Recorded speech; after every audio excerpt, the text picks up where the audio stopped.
At third base, the Diamondbacks have Eduardo Escobar. He's hitting 281, 15 at home runs, 49 RBIs, and an 890 OPS. I don't think his name's big enough to actually be a starter, or I don't think he's good enough this year to be a starter, but I could see him being a final vote candidate. And then in the AL, I think the best option has got to be Alex Bregman. At shortstop, the Diamondbacks have Nick Ahmed, he's okay. He's more of a defensive all-star than all-around. Javier Baez, I'm going to go with for the NL shortstop. And for the AL shortstop, I'm going to go with Francisco Lindor. But at catcher, the Diamondbacks have more catchers than you could count. They've recently moved away from the three-catcher system. They DFA'd John Ryan Murphy a while ago. But the Diamondbacks don't really have a star catcher. They haven't had a star catcher in a while. I think Miguel Montero was the last Diamondbacks catcher to make an All-Star game and to actually be good. But I'm going to go with Wilson Contreras for my NL catcher, and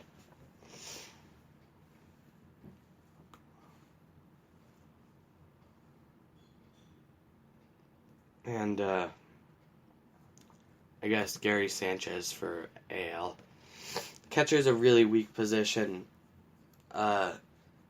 Offense-wise, it's more of a defensive position. And I think a lot of people would have to agree that it's just not a strong position at all. And for my outfield, I sadly got to go with Cody Bellinger for one starting spot. And then David Peralta, I think, has got to take the other one. He's having a good year, getting on base a lot, and for my last spot, I'm going to go with Christian Yelich, who's the reigning MVP. He's just been on fire. Mike Trout, George Springer, and Austin Meadows are going to be my outfield positions. So that's just the full bracket. DH, JD Martinez, I guess. But not a lot of crazy standout stars this year, in my opinion. It's a lot of the same players, but I could definitely see the Diamondbacks having 4 All-Stars this year. I think Marte and Peralta and Greinke should definitely be in it, and Eduardo Escobar has got to be a close 4th guy. Again, it could definitely see him being a final vote candidate. But, yeah, so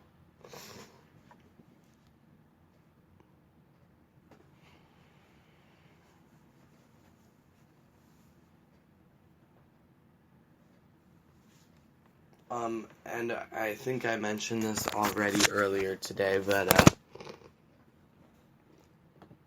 the Jake Lamb is starting a rehab assignment down in Reno.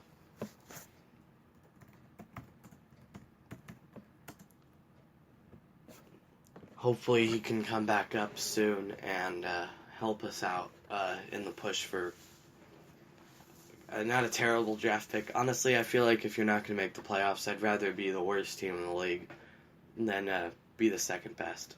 But I mean, I'd rather be the worst team to make in the league than be the worst team that doesn't make the playoffs. I mean, the best team that doesn't make it.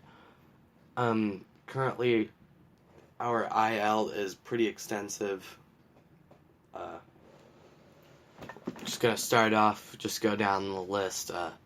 Adam Jones is day-to-day with a hamstring injury. Blake Swihart is on the 10-day IL with an oblique injury. Luke Weaver, forearm injury, 10 days. Peralta and Flores, Peralta shoulder, Flores foot, 10-day. Peralta's also was listed as day-to-day with a trapezius injury, but a lot of the same players have been injured this year multiple times. Jake Lamb was on the 10-day IL with a quad injury. He's coming back. He got that in the first series of the year. Should be coming back soon, but I can't really speak for him how his quad's feeling. Hopefully, I hope he doesn't come back too early and then re-injure it. If 2017 he had a crazy good year up at the start, making the All-Star team, but he fell off in the second half, and then 2018 he wasn't very good and had an injury. But yeah. It's the second week of June, and I still feel like I'm definitely feeling a rematch of the 2017 World Series coming on. I could definitely see the Astros up against the Dodgers again, and I could definitely see the Astros winning it again. I bet they would be the first team to ever lose the World Series 3 years in a row. I mean, they've made it 3 years, and that's pretty impressive. But I don't want them to lose it 3 in a row, because then they could be, well, we made the World Series. But I definitely think an issue facing the MLB right now is I think a salary cap is needed.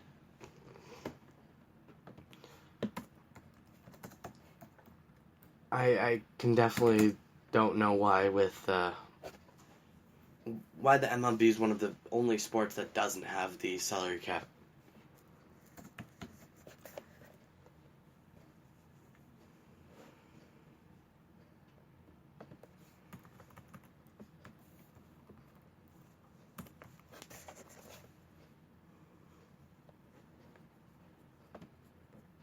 Okay, so just pulling up the 2019 payroll tracker.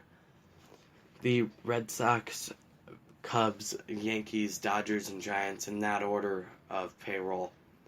There's a pretty close correlation of a good team and money, other than the Giants, of course, but then to round out the top 10, the Nationals, Cardinals, Astros, Mets, and Angels.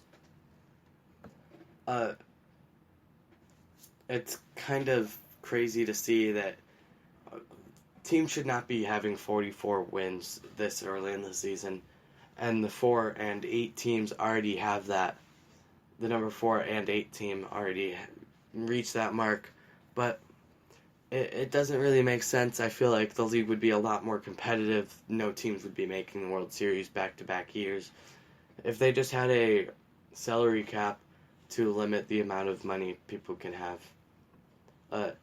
The Red Sox have $226 million on their payroll this year, and then the Rays are at the very bottom. They only have $62 million on their payroll. Zach Greinke is making half of that. I don't see or understand how teams can have that much, and how much money a team has pretty much directly puts them in the spot they have. The Orioles have the second lowest payroll, and they're the worst team in the league. The Marlins have the third lowest, and they're one of the worst teams. The Rays and Athletics kind of stand out there. Only reason the Padres are doing how they're doing with such a low payroll is because they're such a young team. A lot of those players can't leave to go anywhere else, so they don't really need to give them mega contracts. But there's not many teams that are currently sitting in a playoff spot that aren't in the top 10 of the payroll. The Brewers and Twins and Rays kind of break that mold, and the Athletics, but it's pretty close because the Royals, White Sox, Athletics, Pirates, Marlins, Orioles, and Rays are the bottom 6 teams, and then the Padres, Blue Jays, Twins, and Tigers are all up there too.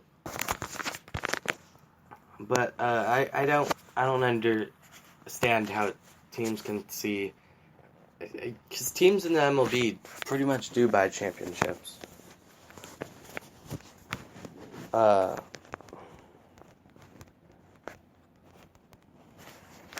you could have $500 million if you have that much money, and then other teams in smaller markets have $60 million.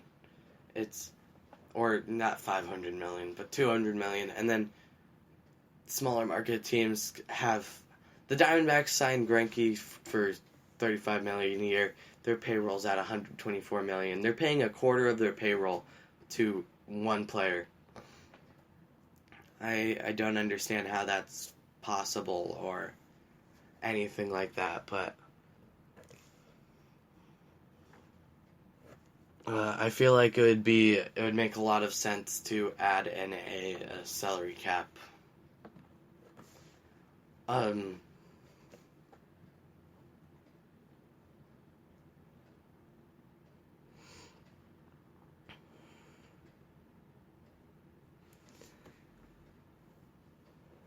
The the NHL has cap space and has a salary cap, and it's pretty much more often than not that the more the teams aren't making the Stanley Cup back-to-back years.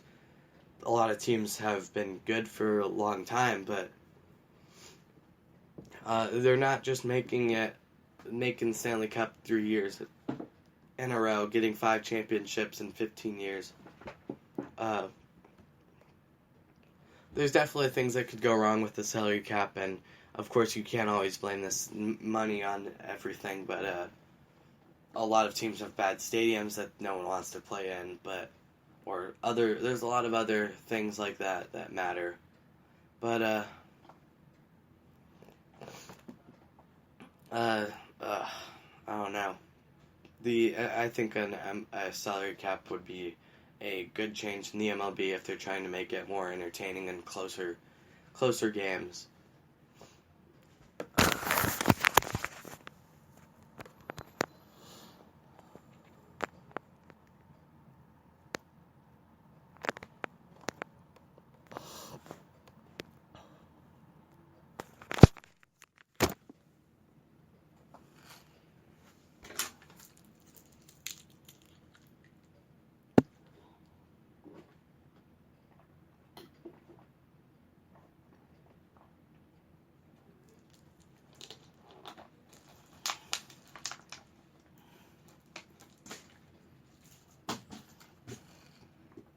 The Diamondbacks are a very on and off team. You could tell that they're just right in the middle there.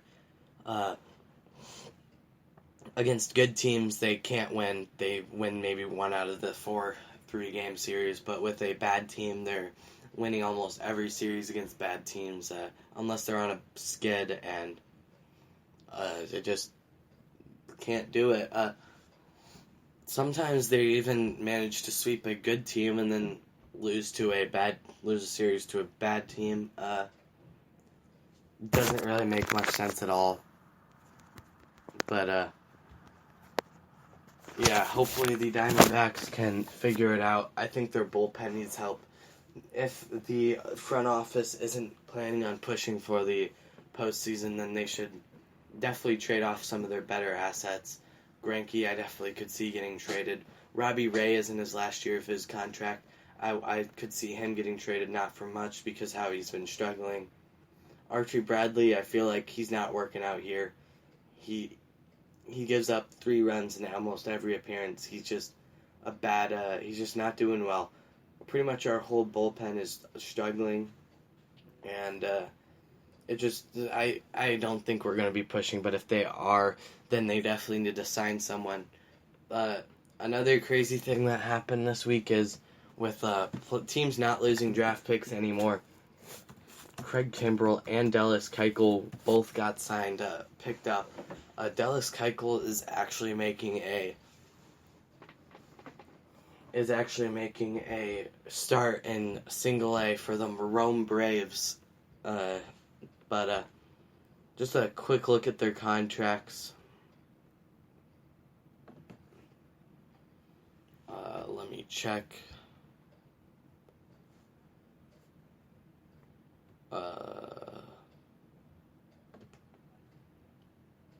I'm pretty sure it was 3 years,